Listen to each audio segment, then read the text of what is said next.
You know those day in the life videos you see on Instagram, TikTok, or YouTube? Love them or hate them, there is one thing we can all agree on.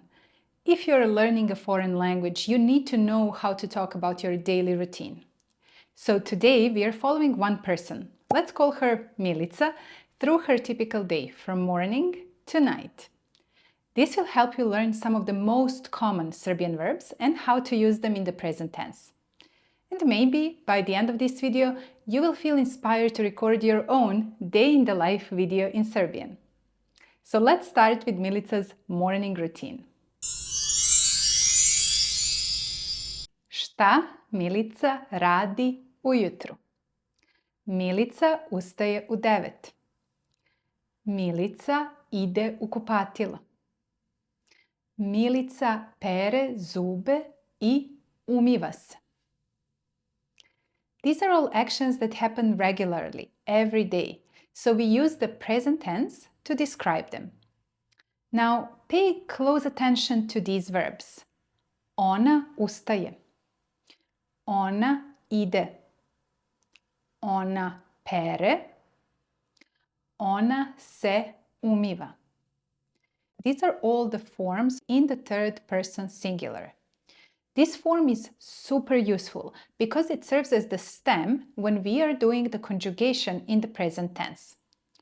For example, if we take the verb ustajati, to get up, the third person singular is ona ustaje, and we will use the stem ustaje to build all other forms by simply adding the appropriate endings for the present tense.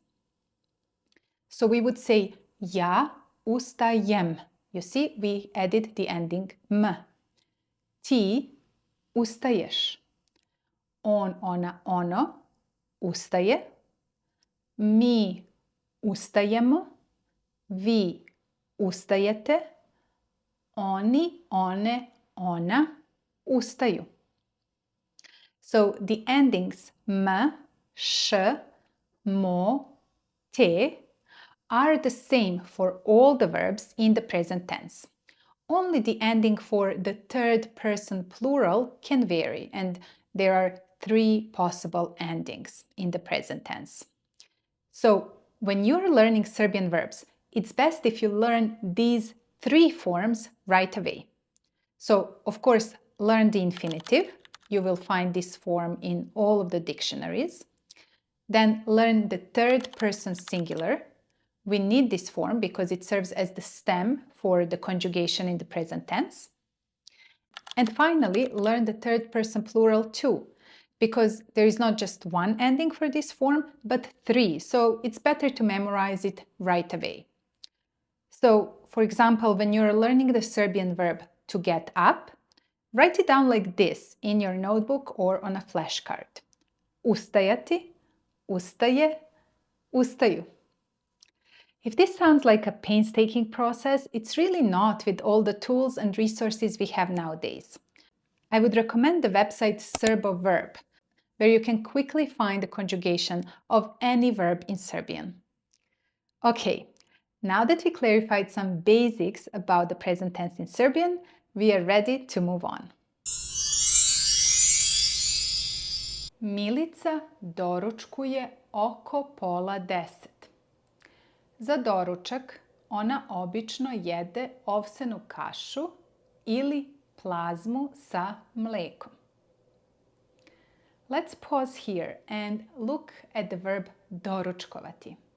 Do you see that ova before the ending t in the infinitive? That ova often changes to uj in the present tense. Doručkovati, ona doručkuje. Kupovati, ona kupuje. Putovati, ona putuje. So let's continue moving along with Milica.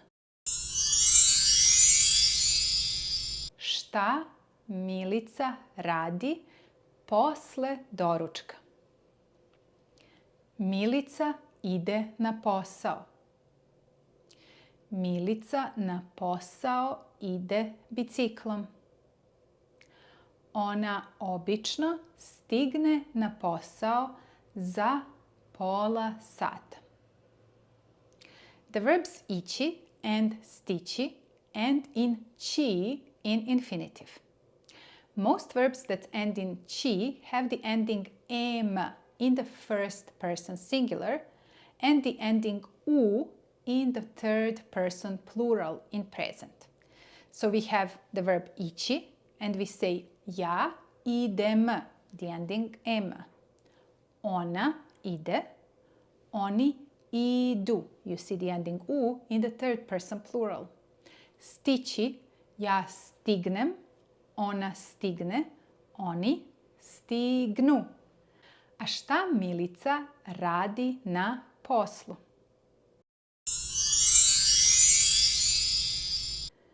Na poslu Milica odgovara na mailove, piše izveštaje i obično ima bar jedan sastanak.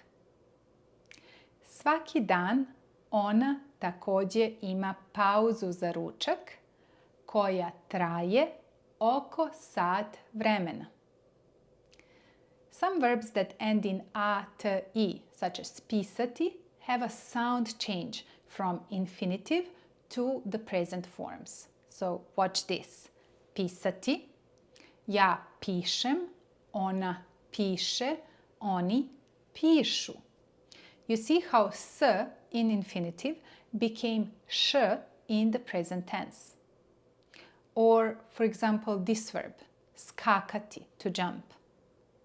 Skakati, ja skačem, ona skače, oni skaču.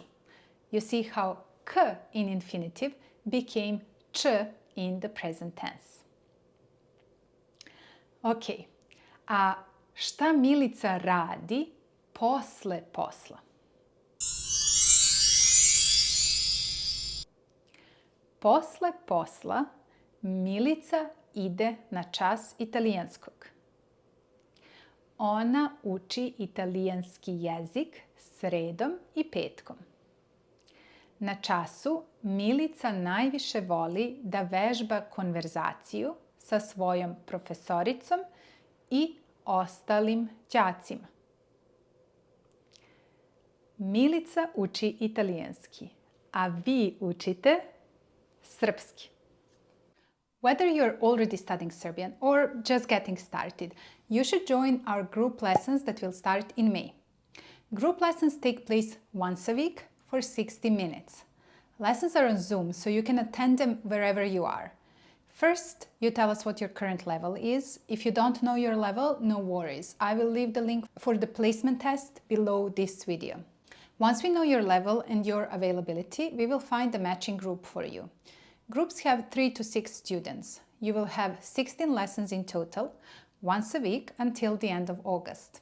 After the completion of the course, you will get a certificate like this. Our students find these lessons super helpful, so if you'd like to bring your Serbian to the next level and really start speaking, sign up using the link below this video. Now, let's go back to Milica and see how she will wrap up her day. Svako veče Milica sprema večeru za sebe i svog momka. Ona obično kuva pastu ili peče neko meso i povrće. Milica ne pije alkohol, pa obično pije samo čaj ili vodu uz večeru. Notice how easy it is to make negative sentences in the present tense in Serbian. Just put ne in front of the verb and make sure you write ne and the verb separately. For example, pije, ne pije. Jede, ne jede. Spava, ne spava. Maybe you are wondering kada Milica ide na spavanje. Milica obično ide u krevet oko 11 uveče. Ona u krevetu čita knjigu. čitanje joj pomaže da lakše zaspi. Laku noć, Milice! Now that we said laku noć to Milica, and before I say vidimo se to you, I would like to ask you to subscribe to our channel and check out our other videos as well. We are just getting started with this channel, so your support helps us a lot. Hvala puno i vidimo se u sljedećem videu. Ćao!